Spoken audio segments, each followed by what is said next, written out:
Alors je reprends la Mishnah, pour ceux qui n'étaient pas là, la Mishnah 14 de Hillel. הוא היה אומר, אם אין אני מילי, וכשאני לעצמי מעני, ואם עכשיו ומתי.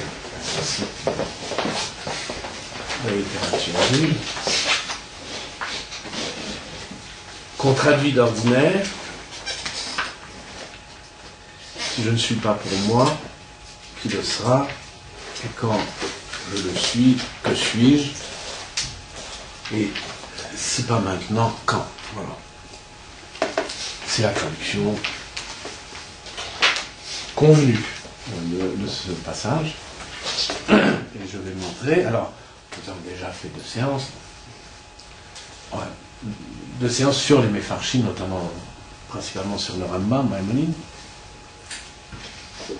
Et j'avais abordé, à la fin de la dernière séance, j'avais tenté une autre lecture, le fait Abraham. J'y renonce pour le mot et je vais tout reprendre. Ça arrive. Une reprise, pour vouloir dire surprise. Je vais reprendre. À 9. Notamment le premier énoncé, Im enani mili. Et je me suis demandé pourquoi cet énoncé cloché. Enfin, pourquoi cet énoncé accroché.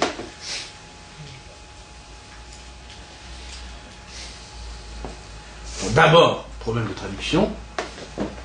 Im enani, qu'on traduit encore une fois de façon très convenue, si je ne suis pas pour moi, peut aussi signifier, et je vais montrer qu'il signifie, si je ne suis pas à moi. Ce que je vais montrer, et vous allez voir que les conséquences sont capitales. Alors, dans cet énoncé, le problème principal réside dans l'élision du verbe. Il n'y a pas de verbe. Dans le premier, dans le deuxième, dans le troisième énoncé, en fait, le problème, c'est qu'il n'y a pas de verbe. D'accord? Im en anili mili urche ani leatzmi ma'ani im loarsha vematay. Aucun verbe. Pas de verbe. Alors on sait, bon, que dans les langues sémitiques, la copule être peut être élidée. C'est propre aux langues sémitiques. Il n'empêche, et je le signale déjà, que dans la Tosefta, donc avant de Raminatam, on entend im en anili, on entend im lo ezke. Si je ne suis pas zoché, et je reviendrai là-dessus. Donc apprendre la chose littéralement, comme on le fait d'habitude, il faut entendre sous l'élision, si je puis dire, la copule être.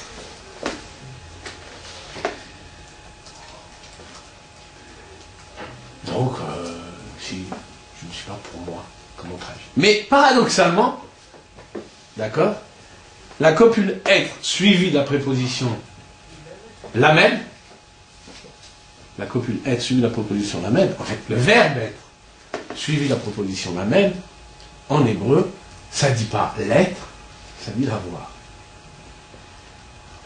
Hein? On dit hayalo, pour dire il avait, on dit hayalo. Ça dit l'avoir, et pas l'être.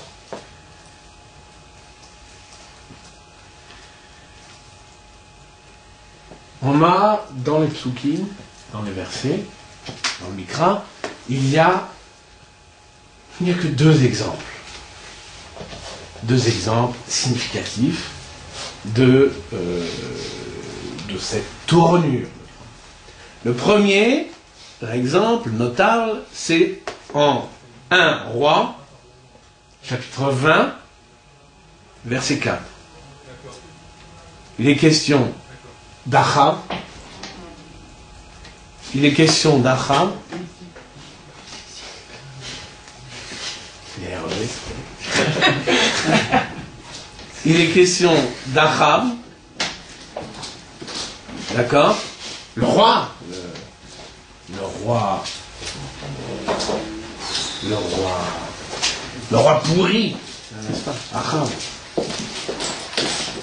Pourri qui plus est lâche, puisque dans ce verset, Achab fait vœu d'allégeance à Ben Hadad, qui était lui roi d'Aram. Donc, roi d'Aram vient, se présente, arrive sur la frontière, un peu comme Bachar al-Assad, il est sur la frontière, le Golan, montrer les tanks, et tout de suite, Achab s'est couché. Elle a dit. Et donc, Ben Hadad envoie une délégation, il dit voilà, tout ce qui t'a, tout ton argent, tout ton or, etc., tes femmes, pour moi. Et Ben Hadad Achab répond Lecha ani, v'chol Hashem. Je suis à toi et tout ce qui m'appartient.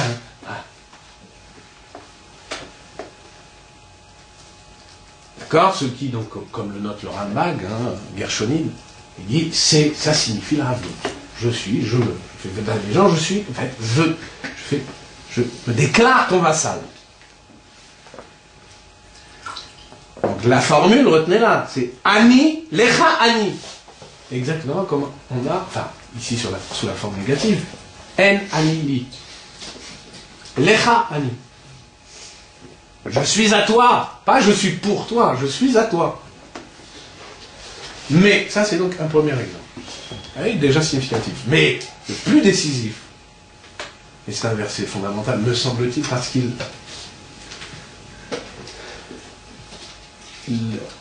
consonne avec la mémora de Hillel. C'est un verset des psaumes. Donc, psaume 73, et c'est le verset 25.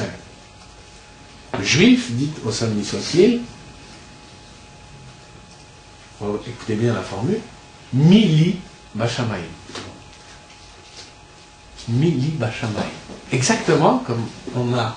Et c'est Mili, c'est la seule occurrence de la formule Mili. Non. On a Mali, mais Mili, c'est la seule. Non. Et je ne doute pas que Hillel connaissait son micro. Donc il dit Mili Bashamayim. Et ça veut dire quoi? Ça veut dire qui ai-je dans le ciel? Qui ai-je dans le ciel? Ce que le Targum rend d'une périphrase, Man Kevatra Dili Bishmaya. Donc il ajoute, donc il y a Man qui, il ajoute Kvatra. Qui, comme toi, Dili ai-je dans le ciel? Donc là-bas, la question, c'est évidemment, c'est voilà, donc le juif déclare, mais qui ai-je pris dans le ciel? Un ange, un astre? Qui ai-je pris dans le ciel pour les Elohim, pour Dieu? Personne, sauf toi. C'est avec des versets. Mili Bashamayim. Rachid donc, et Mefarej, glose. Y a-t-il, entendez donc pour moi, dans le ciel, quelque ange, mais c'est ange, il dit ange, mais nous pourrions dire astre. C'était en vogue à l'époque, quelque ange que j'aurais pris pour Dieu. Y a-t-il dans le ciel quelque ange que j'aurais pris pour Dieu? Non, évidemment. Non. Je n'ai pris dans le ciel que toi. Pour Dieu que toi. Donc, si je résume, Mili Bashamayim, il faut l'entendre, qui ai-je dans le ciel? Sous-entendu, sinon toi.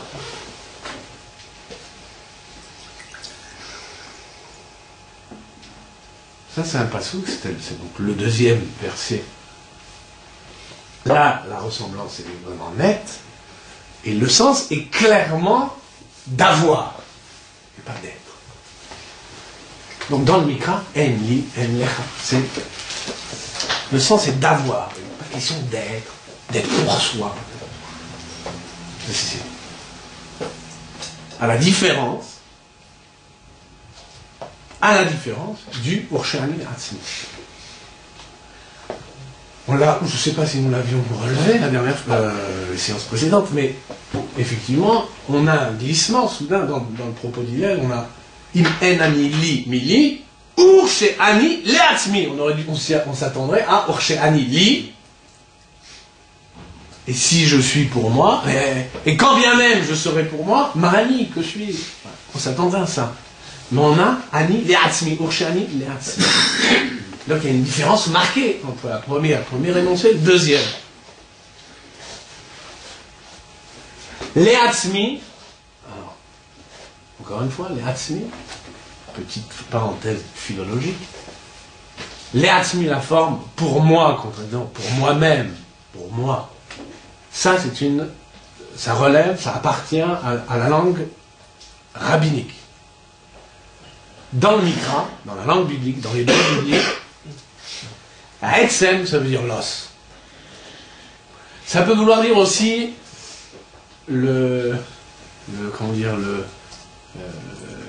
l'essentiel de.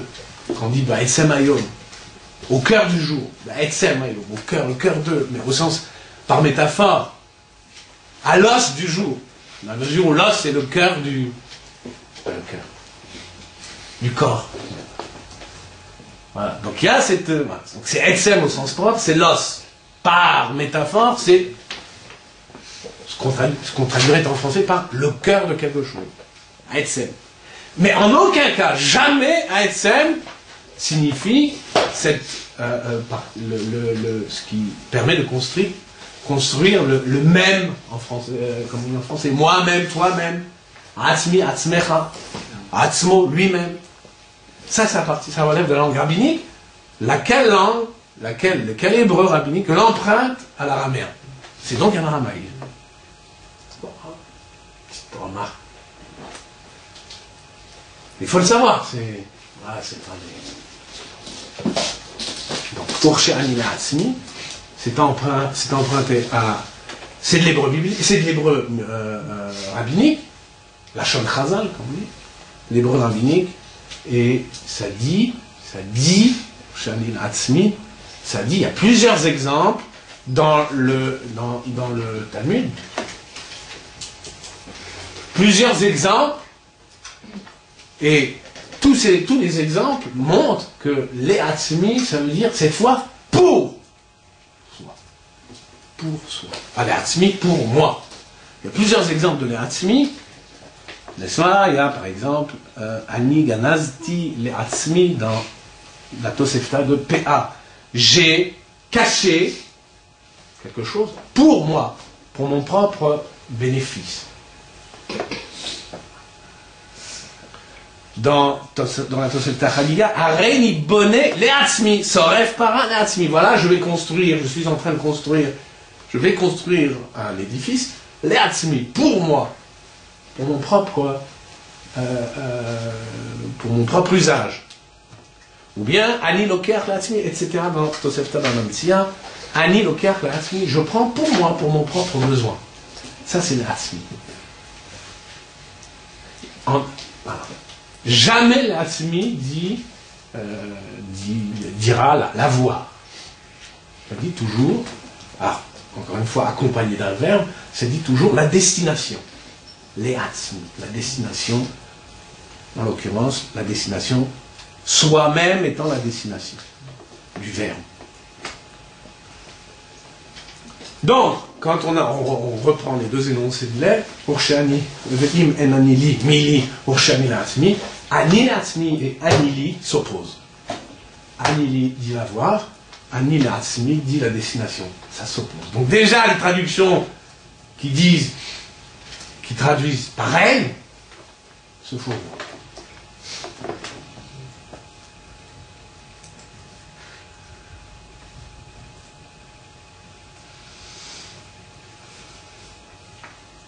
Donc,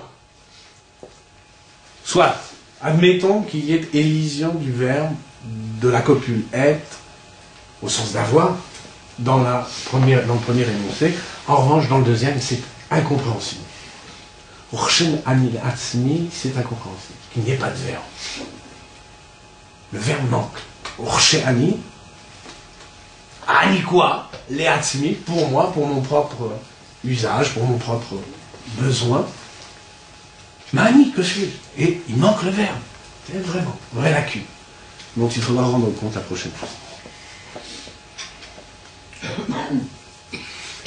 Je reviens donc au sens de l'expression anili. Le sens de l'expression d'anili, si on se reporte encore une fois aux deux seuls versets des rois et des psaumes, c'est le suivant. J'ai moi. Anili. J'ai moi. Ou plus correctement, je m'appartiens. Anili. Je m'appartiens. J'ai Ani. Ani. J'ai Ani.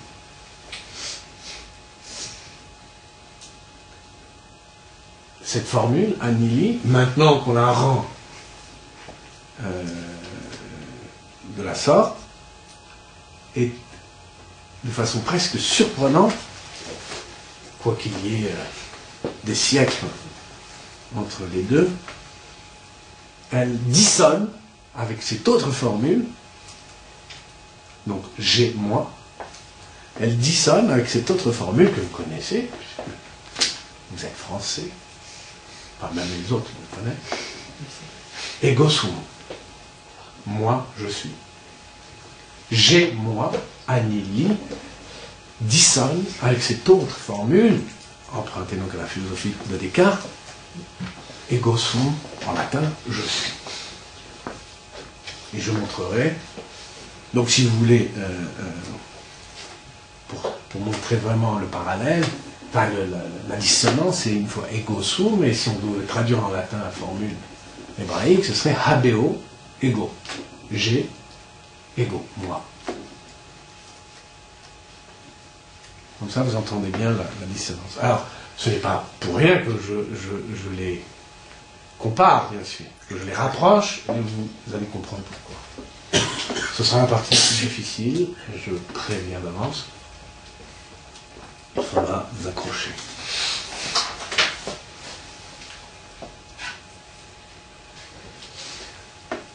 Je m'appartiens. Anili. Je m'appartiens. Anili. Je suis à moi. Je m'ai. Est-ce que... l'expression je m'appartiens, vous l'entendez, elle est usuelle. S'appartenir. Dans une certaine philosophie, ça passe bien. Est-ce que je m'appartiens de naissance et de droit? Est-ce que je m'appartiens? Est-ce que je suis à moi de naissance et de droit, c'est-à-dire en vertu donc d'un droit naturel? C'est une question. D'aucuns répondraient, bien sûr. Les tenants du droit naturel diront, ben oui, quoi. Les tenants n'est pas du droit naturel, du droit de l'homme. Ah oui, si. L'homme s'appartient de naissance. Il lui dit, im en anili. Comme si c'était possible. Im en anili. Si je ne m'ai pas, si je ne m'appartiens pas, si je ne m'ai pas, M apostrophe AI. Si je ne m'ai pas. Donc il est donc possible, puisqu'il est non seulement possible que je ne m'appartienne pas, mais il faut même ajouter,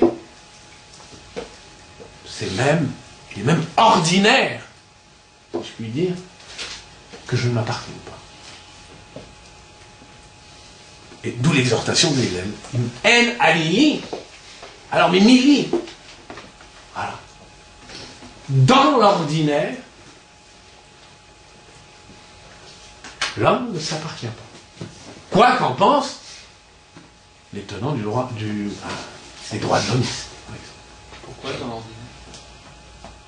Mais parce que Hillel, c'est une exhortation de Hillel. Donc toi, qui vis sur le mode du En ani li. Toi, im en ani li, mili. C'est pour t'exhorter au ani li, justement. Donc, dans l'ordinaire, ou plutôt, si vous...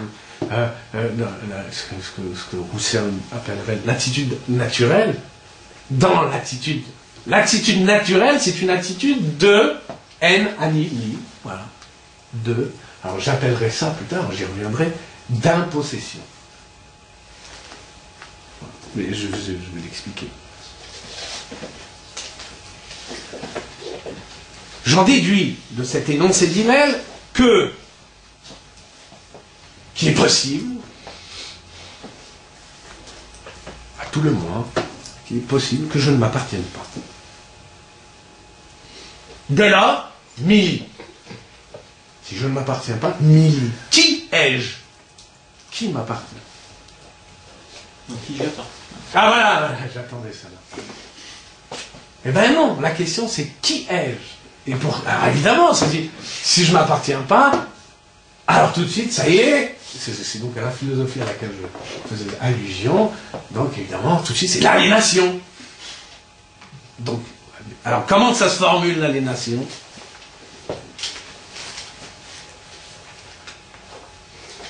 À qui j'appartiens? Si je ne m'appartiens pas, à qui appartiens-je? Qui m'a?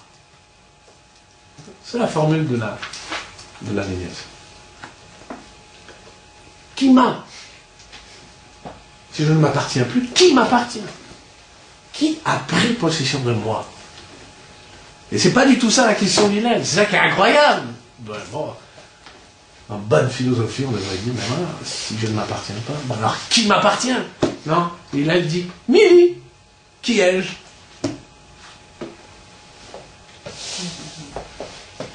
Autrement dit, la question de l'aliénation n'intéresse pas Hillel. Pas ici, peut-être par ailleurs, mais dans cet énoncé, la question de l'aliénation, de ce qu'il faut appeler la dépossession de soi, la question de l'aliénation n'intéresse pas ici Hillel. Question qu'on pourrait réduire à quelques mots. À qui suis-je? Moi qui suis. Si je ne me possède pas, est-ce à dire qu'un autre me possède? Alors, pour les initiés,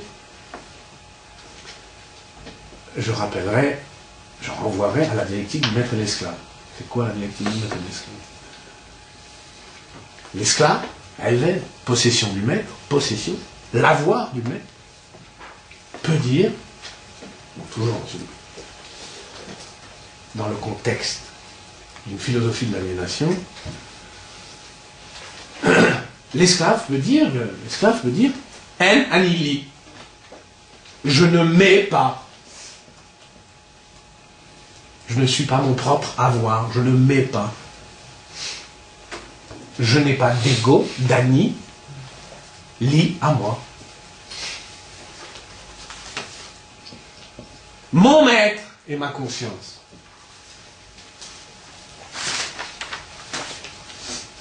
D'accord? Ça c'est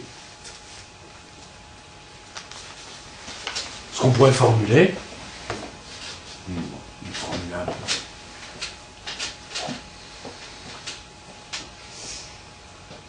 Aussitôt que je suis, donc cogito, émergence de la conscience, aussitôt que je suis, immédiatement, c'est je suis à l'autre. Je suis à l'autre. Entendez le maître. Je suis à l'autre en tiré, avec des tirets, ça fait à la mode. Je suis à l'autre. Le je suis à l'autre. Donc aussitôt que ego sum, que je me découvre comme conscience, je me découvre aussitôt, c'est ça l'aliénation, je me découvre aussitôt comme être à l'autre du maître.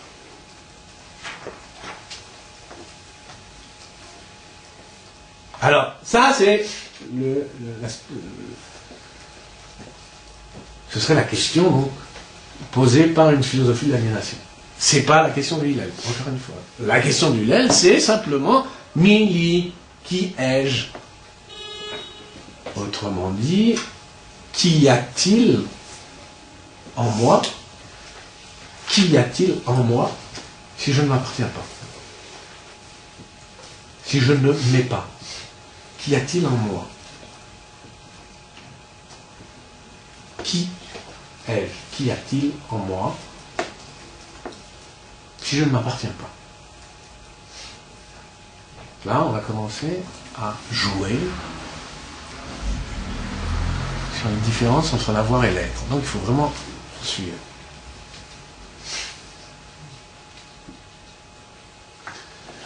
La question de l'aliénation, qui n'est pas celle, qui n'est pas la nôtre, mais qui peut se poser, légitimement par ailleurs. La question de l'aliénation, c'est-à-dire de la dépossession de soi, suppose donner ce que j'appellerais, presque par un calque de l'hébreu, donc avec des tirets, l'être à soi. L'être à soi.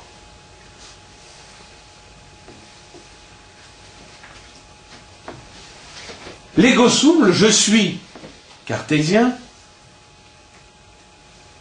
voilà, je suis. Certitude, conscience de soi, certitude d'exister, je suis, ego sum. L'ego sum suppose, admis, résolu, l'être à soi. Il suppose, c'est qu'il pose, sans le dire, par-dessous, il suppose l'être à soi. Autrement dit, et vous allez mieux comprendre, l'ego sum, le je suis, se donne, et c'est très net chez Descartes, quoique ce ne soit pas explicite, le concept n'est pas encore apparu, l'ego sum se donne comme présence à soi. L'ego sum, le je suis, la conscience de soi, se donne comme présence à soi, comme plénitude et comme avoir. La présence étant liée à l'avoir. La conscience étant liée à l'être.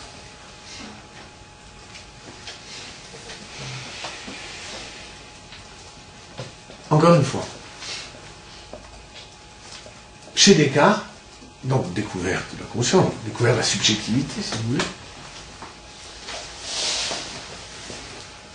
il va de soi que la conscience de soi, conscience d'être, signifie la présence à soi.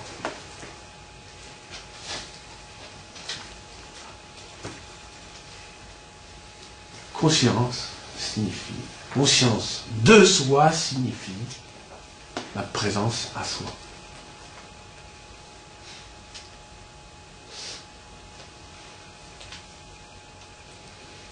Je suis signifie, encore une fois, sans que ce soit explicite, je suis signifie je mets.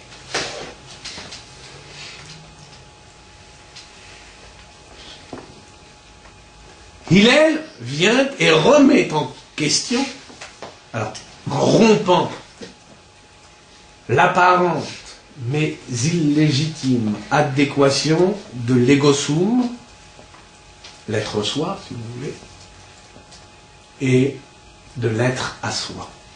Il rompt, il bride cette fausse adéquation, illusoire adéquation de l'être soi, la conscience, et de l'être à soi,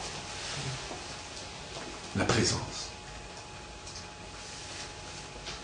Im en ani li. Im en ani li. Autrement dit, Je puis bien ne pas m'avoir. Je puis bien ne pas m'appartenir. Autrement dit, il est possible que le point je suis, mais je ne m'ai pas. Donc je puis bien être, mais ne pas m'avoir. Et encore une fois, j'insiste, c'est même le cas de l'homme naturel, de l'être naturel. Il est, il existe sans savoir. Et ça pose problème. Sans s'appartenir. Je puis bien, je puis être, je suis, et je puis bien n'être pas. Ne pas m'avoir. Je suis sans m'avoir. Je suis, ego sum, comme on atteste le cogito, sans pour autant en éprouver de plénitude. Ça c'est bien. Je suis, ego sum, j'ai conscience d'être, j'ai conscience d'exister, et pourtant je me demande aussitôt, qui ai-je? Mais qui ai-je?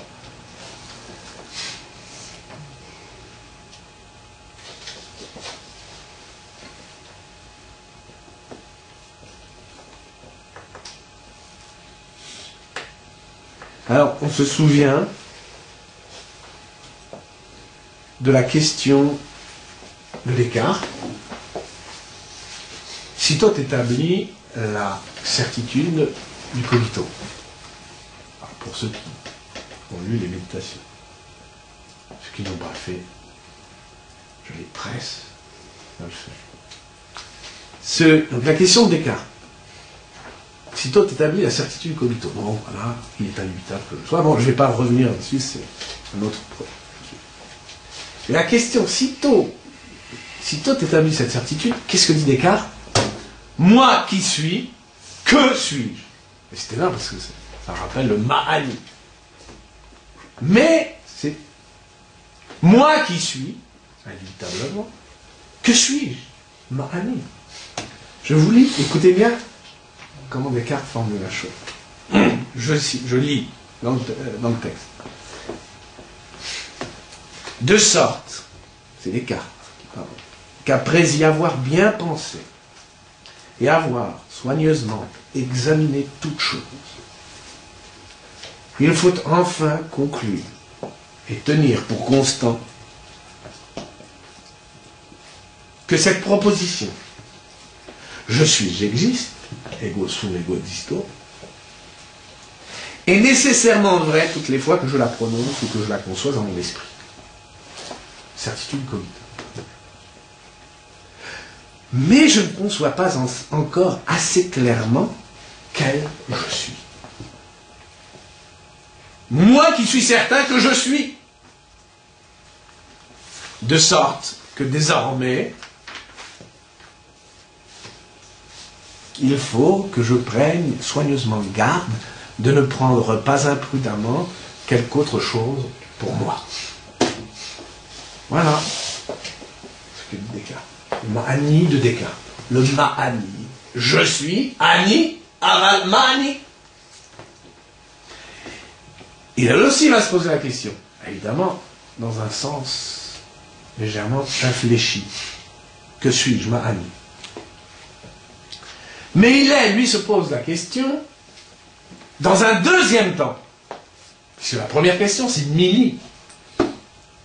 Dans un deuxième temps, il se pose la question du Mali. Que suis-je? Dans un deuxième temps seulement. Descartes, c'est aussitôt établi la certitude du cogito, la question pour Descartes, c'est celle qui se pose, c'est celle du Mahani, que suis-je?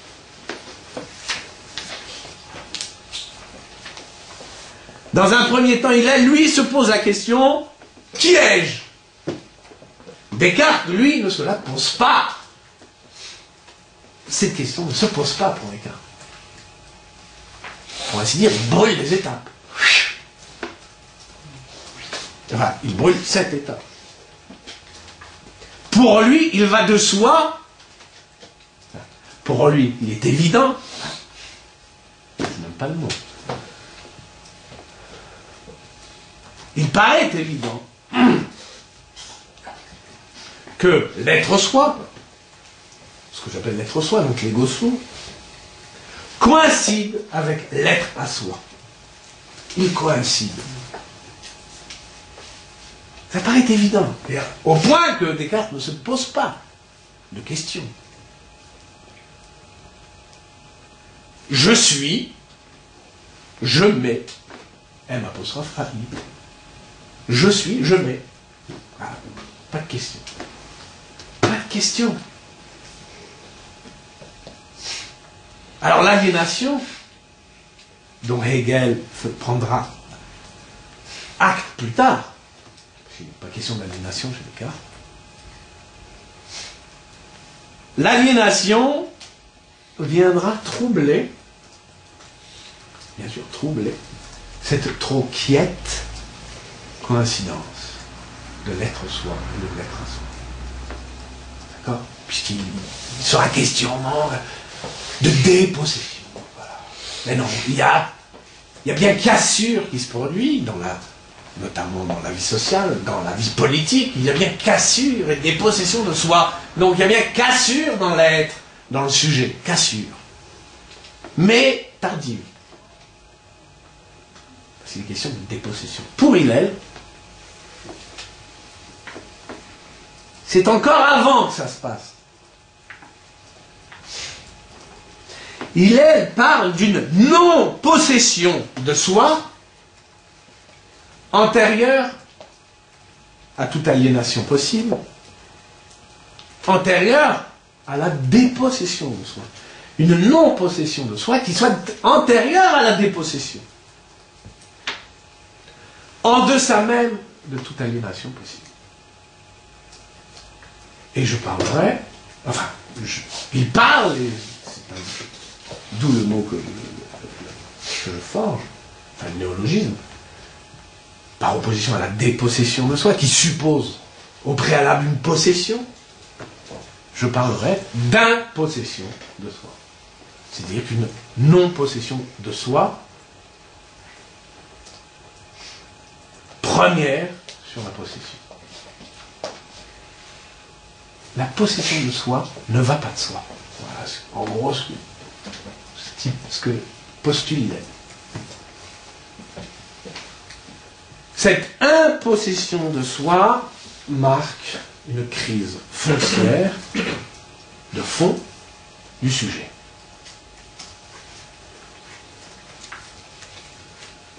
Hillel décrit un état de crise, un état critique du sujet. Mais encore une fois, du sujet ordinaire, de nous tous.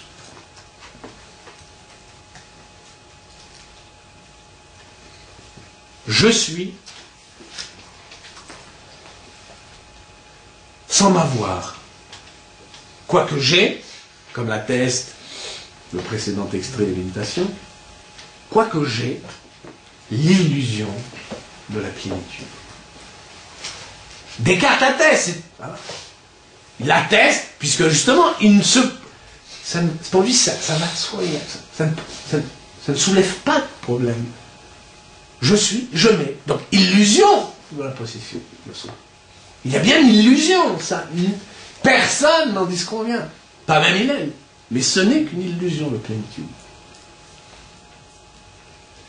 Qu'est-ce que j'éprouve en vérité? Qu'est-ce que j'éprouve en vérité? Car il y a bien état critique du sujet. Il y a donc, en deçà de l'illusion, il y a souffrance. C'est quoi la souffrance? C'est quoi cette souffrance? Cette souffrance, par-delà l'illusion de sa propre plénitude, c'est le sentiment mêlé d'être, d'ego sum, si vous voulez, d'être et d'avoir avide. Avide. C'est un sentiment d'être et d'avoir, mais d'un avoir avide. Avoir rien. avoir rien. Avoir, il y a, j'ai, mais rien. Mais, qui ai-je? Personne. J'ai le sentiment d'être et le sentiment de n'avoir personne. À la fois le sentiment d'être, je suis, j'existe, et le sentiment d'un vide. Qui ai-je? Qui ai-je? C'est donc différent, c'est différent de l'absence à soi de l'aliénation. C'est différent de l'absence à soi de l'aliénation. Ici, dans le sentiment d'impossession, j'ai le sentiment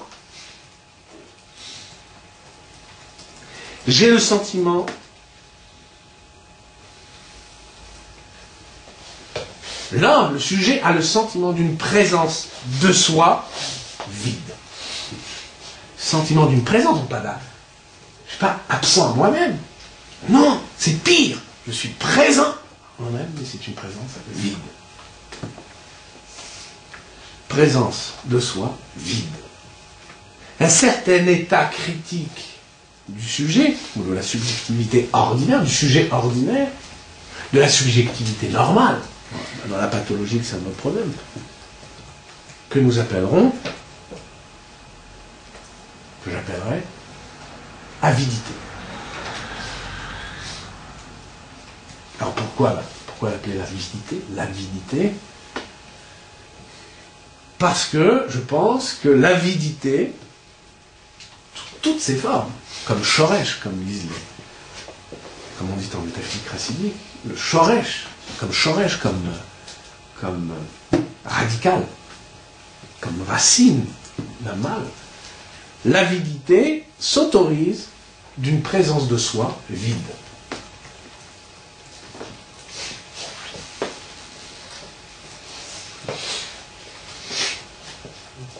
Ce qui nous fait vouloir nous remplir du monde. Indéfiniment.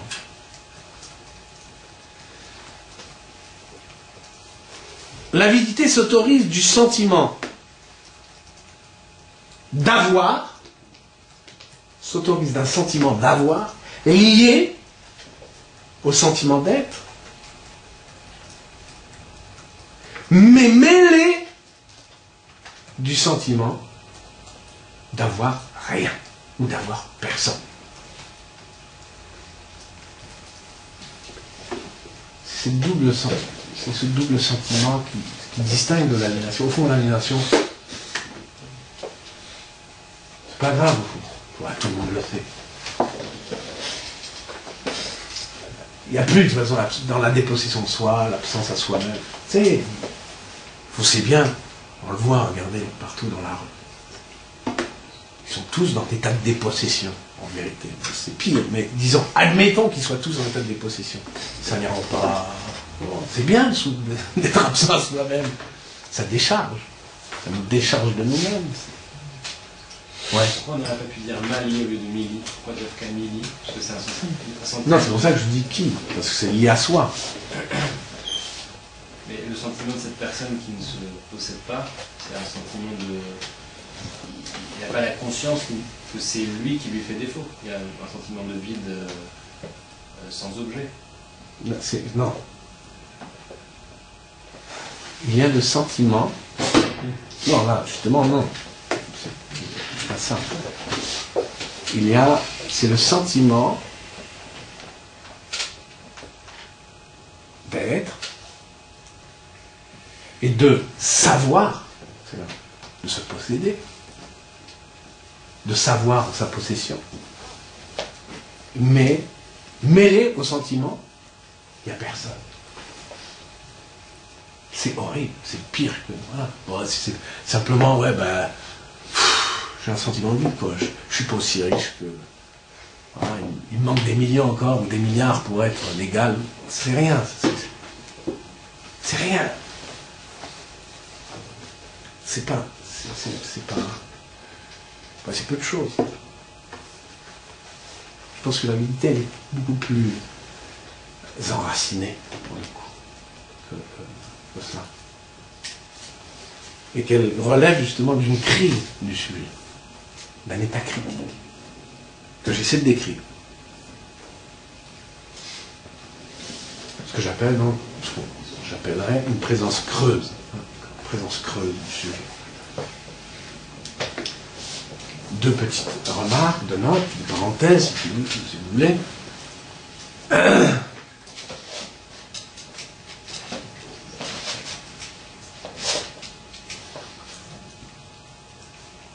Enfin, une note, petite note sur ça.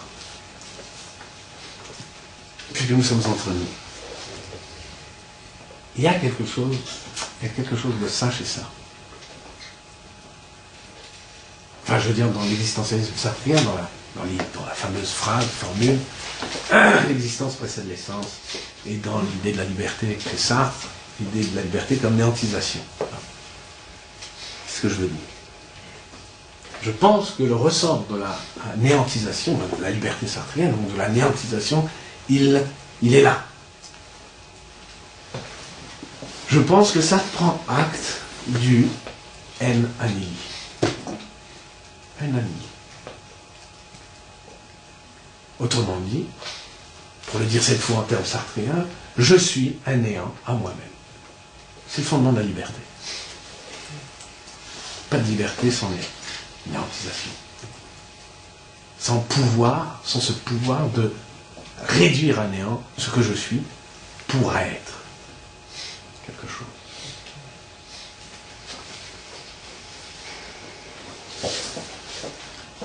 Ça fonde quoi chez Sartre? Ça fonde quoi ce en annihili? Ça fonde le annihilatsmi. Je suis un néant à moi-même, fonde la possibilité du annihilatsmi. Je suis pour moi-même. C'est ce que Sartre appelle le pour soi, c'est-à-dire la conscience. Ce pouvoir de se projeter vers, dans l'avenir notamment. Je mets de côté la question de l'intention dans le monde. Là, l'intention dans le temps. Donc, le fait de se projeter vers, pour soi. Je rêve, grossièrement, je vous l'ai dit en classe, on me dit toujours, là, vous regardez comme des élèves qui préparent le bac, mais en fait, vous néantisez dans votre effort pour avoir le bac, vous vous néantisez comme élève préparant le bac vers un autre être, vers un être qui soit celui de bachelier. C'est ça. Ça s'appelle l'anéantisation. C'est banal, c'est bête. Mais... Enfin, l'exemple est grossier, vulgaire. C'est l'anéantisation. En annihili. Je suis un néant à moi-même. V'annihilatsmi. Ce qui permet le annihilatsmi. Je suis pour moi. Autrement dit, il n'y a de pour soi de conscience que sur fond de néant. Enfin, ça, c'est une proposition sartrienne. Il n'y a rien de neuf, rien de nouveau. L'existentialisme sartrien tient sur cette proposition. Il n'y a de pour soi, de conscience, de l'éatsmi, que sur fond de néant. Im en annihili. Im en annihili annihilatsmi. C'est ça. Il, elle, dit lui. Bon, évidemment, je fais fi des anachronismes. Vous avez compris. Les grands esprits se rencontrent. Par-delà. Il, elle dit, il n'y a de pour soi, annihilatsmi, il n'y a de pour soi que sur fond d'être à soi. Alors, l'être à soi qu'il ne faut pas confondre, et je pense que Sartre les confondait, avec l'essence, c'est-à-dire disons, des sédiments d'être. L'être à soi, ce n'est pas un sédiment d'être, ce n'est pas, disons, c'est pas notre moi psychologique, notre histoire. C'est pas ça, l'être à soi. C'est pas ça. C'est pas ça pour Hillel, en tout cas.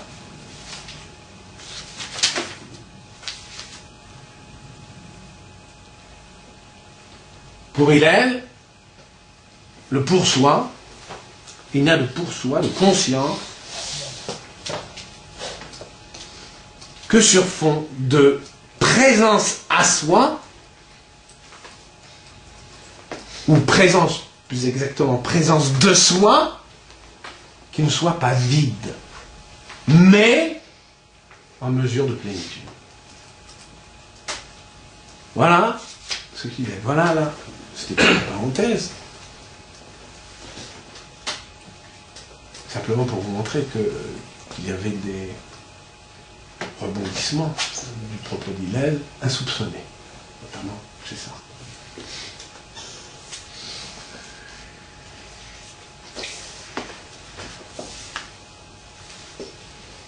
Alors, s'il y avait parmi vous des esprits malins, malins, je veux dire, malicieux, comme ça dans Descartes, hein, je me suis parlé d'esprit malin.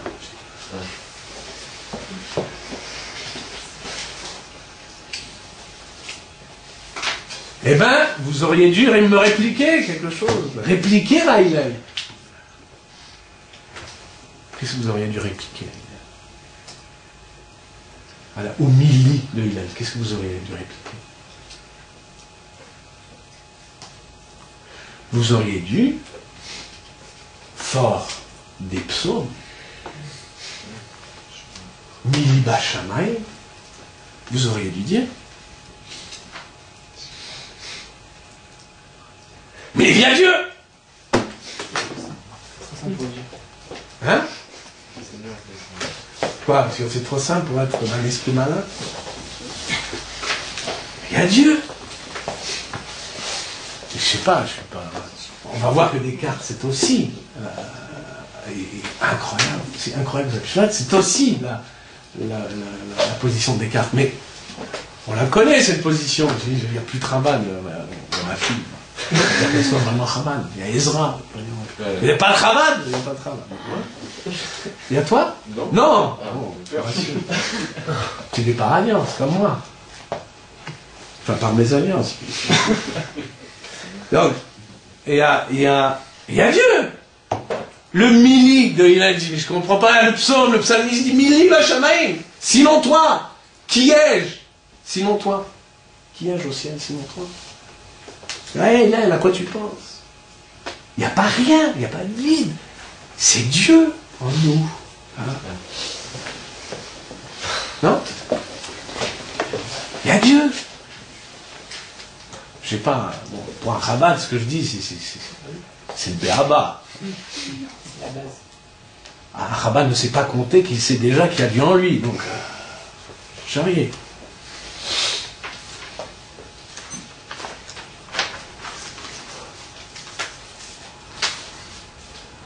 Mais il y a Dieu qu'on trouve. Hein. C'est là qu'il faut trouver Dieu.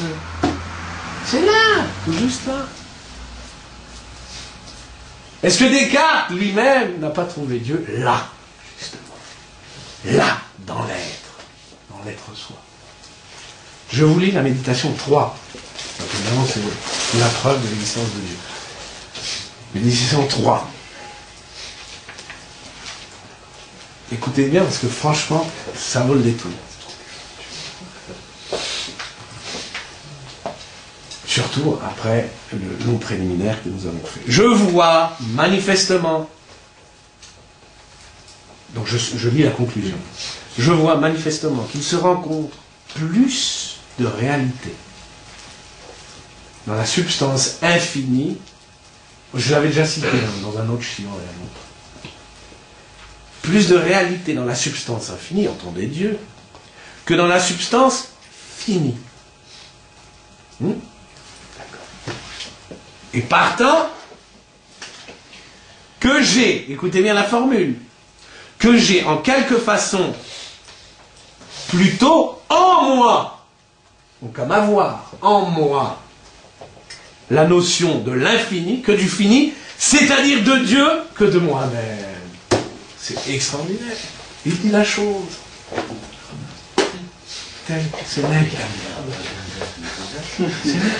En fait, on devrait casser ça. Non, parce que les travail, il s'imagine Dieu comme je sais pas quoi, mais au moins Descartes, il a des idées plutôt claires. Qu'est-ce qu'il dit? Partant, j'ai en quelque façon plutôt en moi, donc le fameux en moi, c'est-à-dire le lit,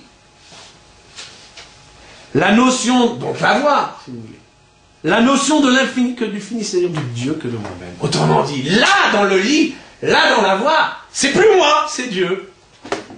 C'est Dieu en vérité. Alors, je passe évidemment, ce qu'il dit en gros, mais je ne vais pas vous faire du diouk sur le... Mais en gros, ça veut dire, en moi, il y a plus de réalité objective de Dieu que de moi-même. C'est ça que ça veut dire. Bon, sur réalité objective, je ne ferai pas de diouk. Il y a une différence.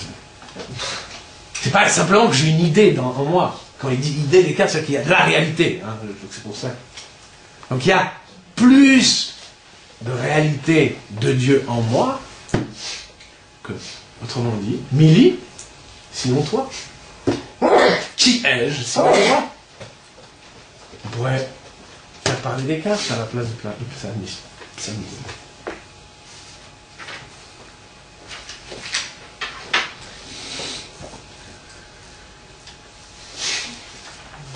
Alors à ces esprits forts, il faudrait répondre pour Hillel.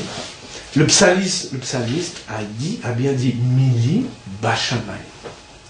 Bachamay, au ciel. Au ciel. Qui ai-je au ciel, sinon toi? Et non pas en moi, comme dit Descartes. Qui ai-je au ciel, sinon toi? Au ciel! Et le ciel est inaccessible. Il est au-delà. Il n'y a pas là, entendez en moi, Dieu, mais au-delà. Soit, pour le dire en termes cartésiens,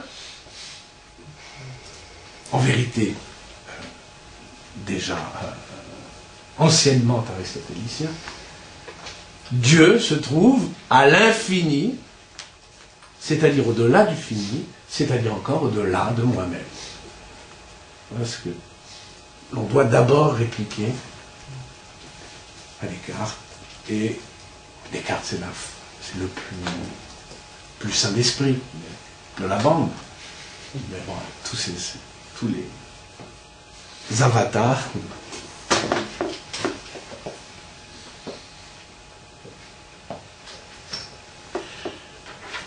J'en viens au dernier point.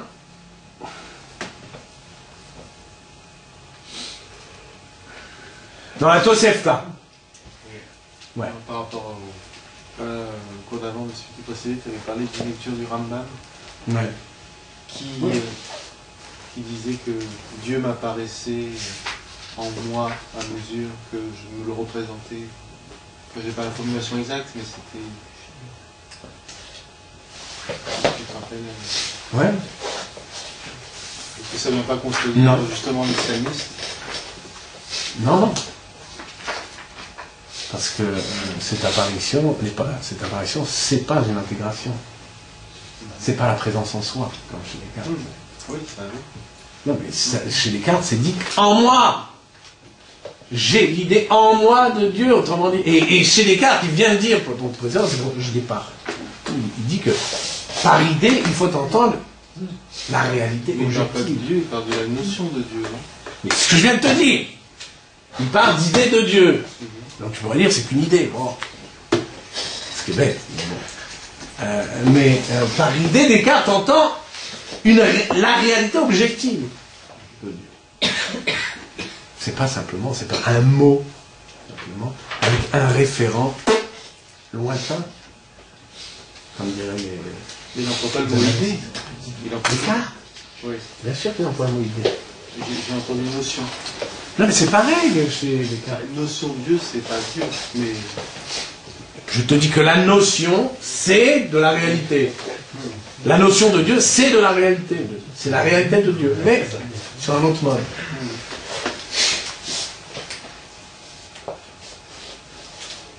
Ce qui n'a rien à voir avec le prophétisme. Qui est une apparition de Dieu, mais dans la distance infinie avec lui.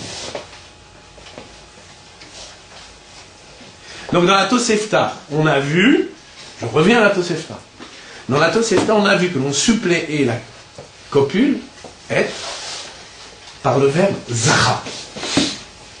Ce qui m'intéresse, c'est cette opération de substitution. Pourquoi la Tosefta substitue-t-elle substitue à un verbe et l'idée, à la copule être et l'idée, elle substitue le verbe zara. La Tosefta dit im ani lo ezke ni izke bi. Si moi je ne suis pas zoré, qui sera zoré? Alors bi ici il faut entendre au sens de pour moi, à ma place.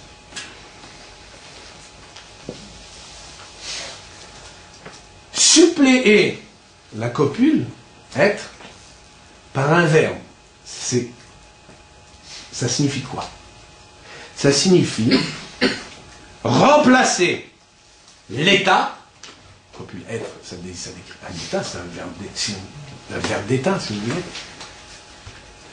par une action. En l'occurrence, Zoché, c'est une action, un verbe actif. Autrement dit, le résultat annihilé par un processus. Je remplace, substitue à un résultat, annihilé, im en annihilé, par un processus ezke. Im en annihilé, im lo ezke. C'est donc expliqué, puisque je remplace, je substitue au résultat, je lui substitue un processus. Ça veut dire quoi? Ça veut dire que j'explique comment on parvient à l'état, au résultat annihilé. La Tosefta, par cette substitution, explique comment on parvient à l'état de annihilé. Comment? En étant zoré.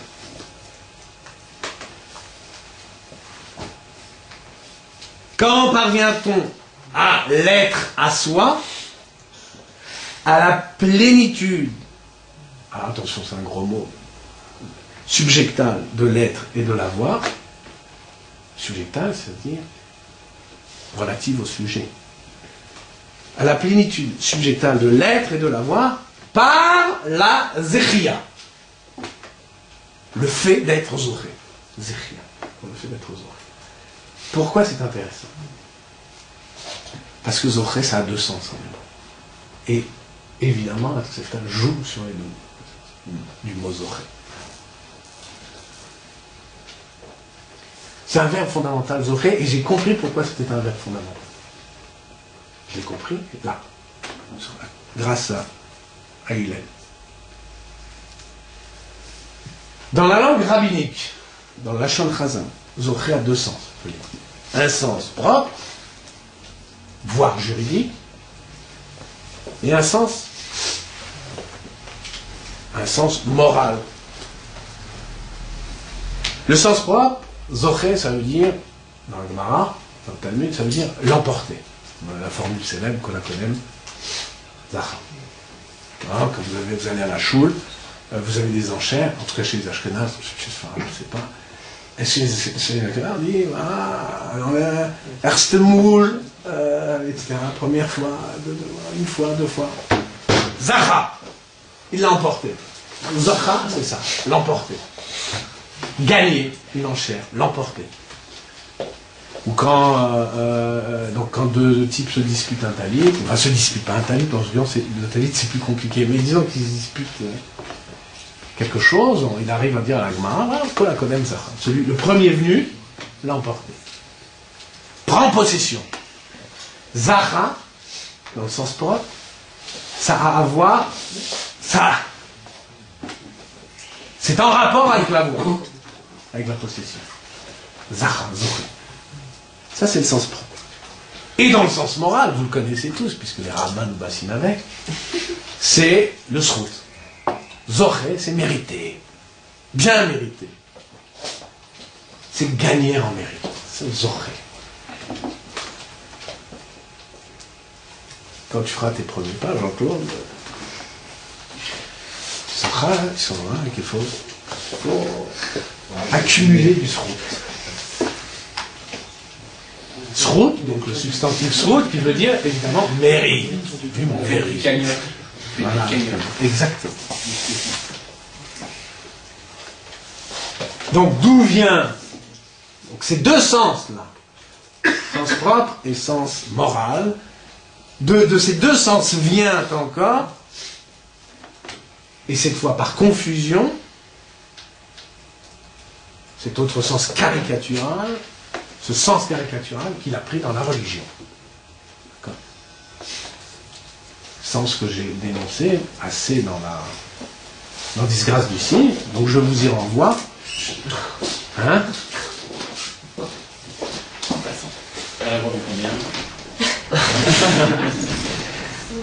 Gagner du mérite, donc c'est accroître son gain. Hein?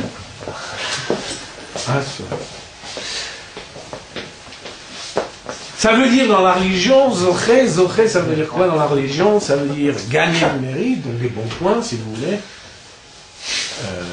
gagner des billets pour les attractions paradisiaques, gagner du mérite, accroître son gain par de bonnes actions, et c'est encore mieux, par une stricte observance. Voilà ce que ça veut dire. Merci. Zoché. Donc confusion du sens moral et du sens propre.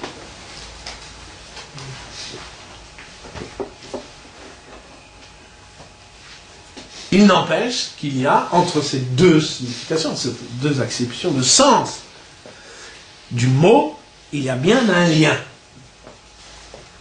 une articulation, je dirais, qui, elle, ne vire pas la caricature. Alors, quelle est cette articulation?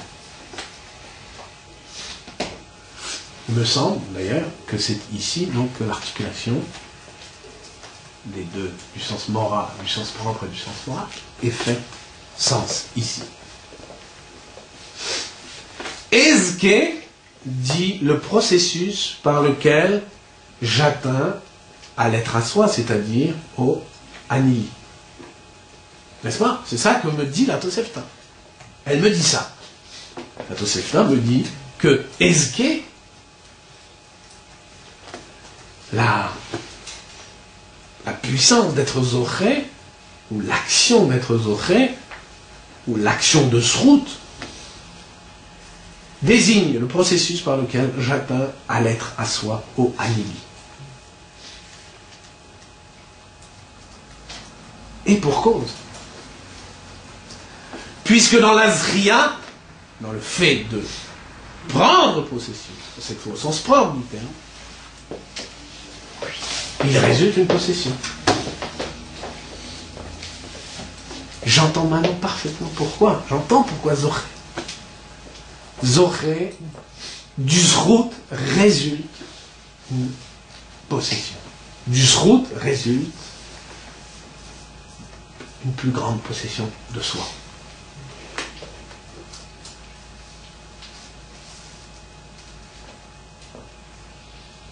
J'en viens, à force de Zriya, à force de Srout, à prendre possession de moi-même, à m'avoir.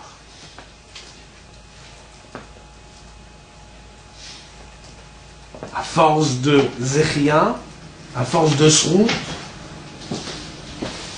de mérite donc,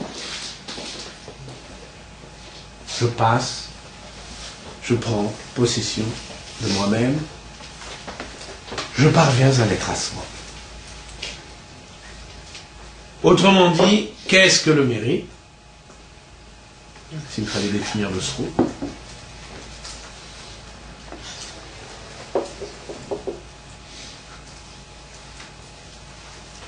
Simplement, un pas supplémentaire vers l'être à soi, la présence non vide à soi-même, un pas supplémentaire donc vers la résolution de la vidité.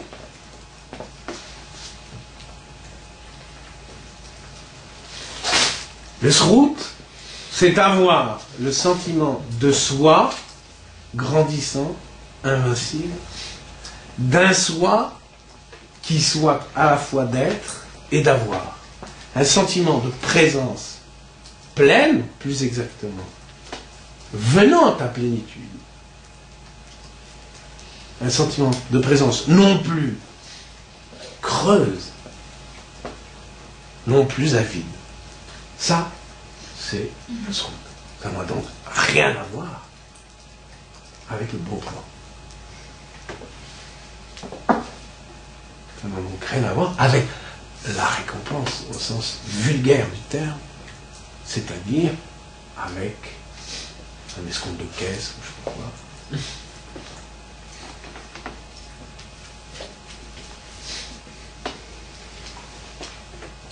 Pour finir, mais je ne m'étendrai pas sur le point. Comment est-on zoré? Évidemment, mais comment est-on zoré? Vous n'avez pas deviné? Il faut encore faire référence à un autre passage, aussi lui très célèbre, qui doit sonner dans la tête de Hillel, dans l'esprit de Hillel. C'est quoi le passage? Mili Bashamayim, c'est quoi? Qu'est-ce qui consonne avec Mili Bashamayim? Comment est-on zoré? Évidemment, vous l'avez compris, par la Torah.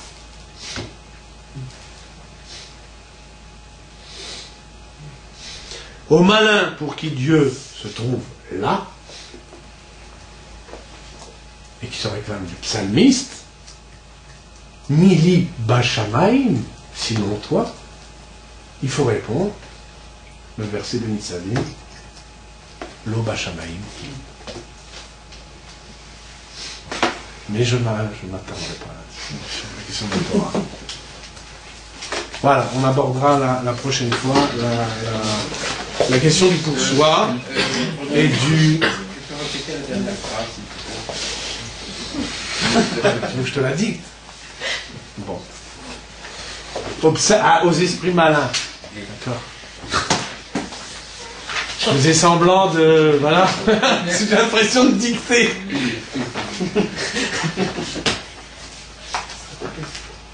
Donc aux esprits malins pour qui Dieu se trouve là, en temps là, pas au sens du Rambam, Yesham Matsuri Rishon, parce que chez le Rambam, parce que c'est calqué de l'arabe, Sham ça dit l'infini lointain. Là c'est au sens du Descartes. Là c'est en moi, le en moi de Descartes. Le Sham c'est là-bas aussi. Hein? Sham c'est là-bas. Oui. Non, mais pas chez le Rambam. Justement, il y a une note dans Yesham Matsuri, là chez Yesham Matsuri Rishon. Il y a une note de Rabbi Yosef Karo, du Beth Yosef, sur ce Sham, et il dit attention, là-bas, c'est pas le là-bas d'un espace. Il dit ça vient de l'arabe. En arabe, effectivement, c'est une expression pour dire l'ailleurs infini. Je ne sais pas comment dire en mathématiques. Bref. Donc, assez malin. C'est Aleph. Au malin pour qui Descartes, Dieu se trouve là. Et qui se réclame du psalmiste. Pardon. On dit Mili Bashamaim. Sinon toi. Il faut répondre Lo Bashamaim, elle n'est pas au ciel. La Torah, elle n'est pas au ciel. C'est ce qu'on dit dans Nitzavim, le fameux verset de Nitzavim. Elle n'est pas au ciel, elle n'est pas loin, elle n'est pas l'Orechoka, elle n'est pas lointaine. Donc c'est l'inverse. Du coup, on inverse, tout s'inverse. Mais bon.